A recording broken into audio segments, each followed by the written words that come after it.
उत्तर प्रदेश के फर्रुखाबाद जिले के गंगा पार करके एक गांव जो हमारे पिताजी का पुश्तैनी गांव है।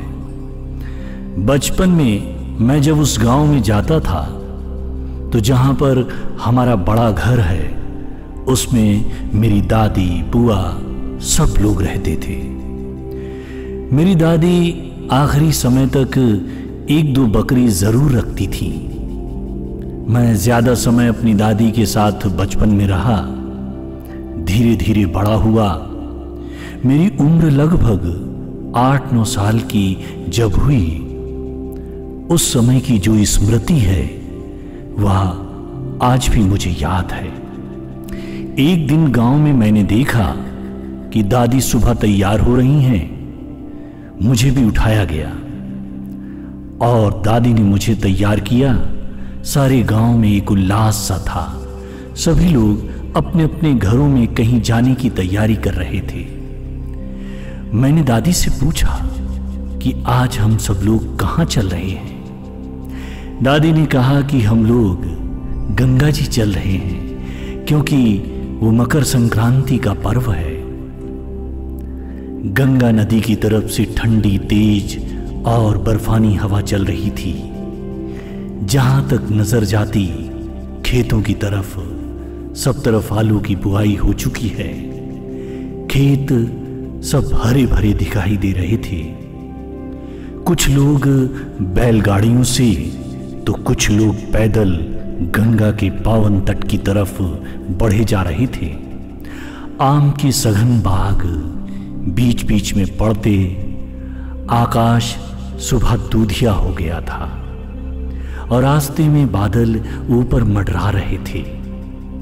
किसी भी क्षण बारिश हो सकती थी। मैं अपनी दादी का हाथ जोर से पकड़े हुए चल रहा था। साथ चलने वाली बहुत सी औरतें लोकगीत गा रही थीं। पूरा वातावरण लोकगीतों से भर उठा था। अचानक मैंने देखा कि एक सांप, जो शायद काला नहीं था, मेरे आगे से सरसराहट की आवाज के साथ निकलता हुआ गन्ने के खेतों में चला गया और मैं जोर से सहम गया। मेरी दादी ने मुझे गोद में लेकर सीने से चिपका लिया। गंगा के किनारे से आने वाली शीतल हवा और भी ठंडी हो गई थी। गंगा किनारे की रेती साफ साफ चमकने लगी। मेले की भीड़, घूमचे वालों की आवाज, नाचने वालों के पैरों की धमक अब साफ साफ सुनाई देने लगी। अब हम मेले में पहुंच चुके थे। मेले में बहुत सी दुकानें जो गांव की औरतों के सामान, बच्चों के खिलौने, गंगा जल ले जाने वाली बोतलें, पूजा की सामग्री सभी तरफ लगी हुई थी। पंडे लोग जोर जोर से आवाज दे रहे थे कि आप अपना सामान, जूते चप्पल यहां उतार दो। अचानक मेरी निगाह एक गुब्बारे वाले पर गई। मैं ठिठक कर रुक गया। मेरी दादी ने प्यार भरी निगाहों से मेरी तरफ देखा और कहने लगी, क्या गुब्बारे लोगे? मैंने हां कर दी और वो मेरा नाजुक हाथ पकड़कर गुब्बारे वाले के पास ले गई। गुब्बारे वाले के पास लाल, नीले, हरे, पीले कई रंग के गुब्बारे थे और वह सब आसमान में उड़ रहे थे।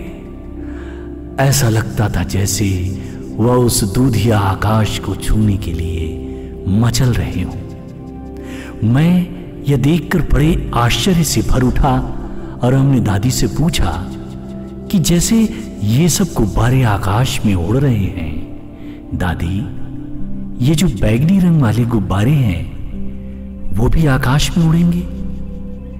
दादी हमारी समझदार थी। उन्होंने बताया, बेटे, गुब्बारे रंग की वजह से ऊपर नहीं उड़ते हैं, बल्कि उसके अंदर क्या है जिसे हम लोग जानते हैं हीलियम गैस।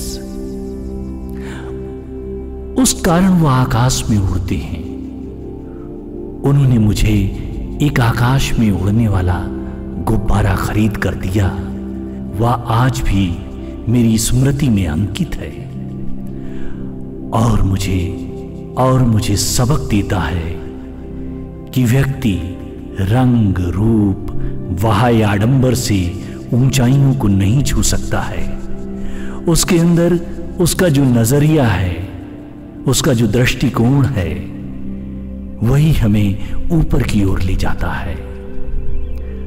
अगर लोगों का नजरिया बेहतर हो, काम करने की ख्वाहिश से भरा हुआ हो, हमारे दृष्टिकोण में समाज हित, राष्ट्र हित, दूसरों की सेवा का नजरिया है, तो निश्चित तौर पर हम जीवन की बहुत सी ऊंचाइयां छू सकते हैं। सिर्फ अपने तक सोचने का नजरिया हमें तालाब बनाता है, जो थोड़े समय में गंदा होने लगता है।